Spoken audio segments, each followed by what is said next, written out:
All right, so let's take a look at what happened. Today, Chille was supposed to have his April 10th, 2024 bail hearing, the second one, but Judge Levitt didn't even want a hearing. It was just rejected and denied without even so much as any argument, anything. It was just what they say, sua sponte. It was on the judge's decision. So what could have been the reasons? Now, I don't know the reason. I'm just giving you my insight to this. One could be public policy grounds.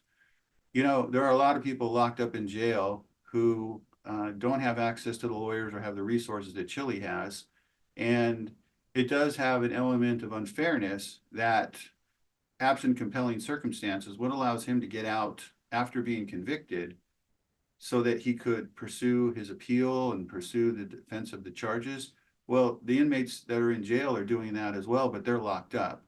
So I didn't see any compelling reasons in the motion that would be in front of the judge.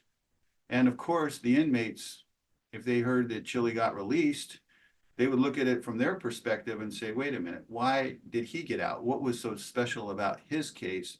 I was convicted. I don't have access to these lawyers to give that kind of special consideration. Did you show, for example, any cases in the motion that would tend to lend some credence to the idea that you wouldn't be convicted on appeal?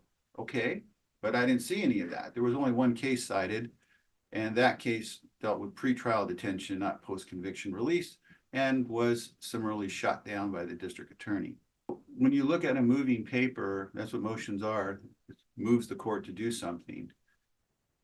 Whatever is left out is really pretty much not considered by the judge. The judge is not going to advocate for you. The judge doesn't have that responsibility, nor does it undertake that responsibility. The motion cited to one case and two statutes, and the letter of references, I didn't include them because I didn't want to disclose who they were or give that out. But there wasn't really anything that I saw that would prompt the judge to say yes.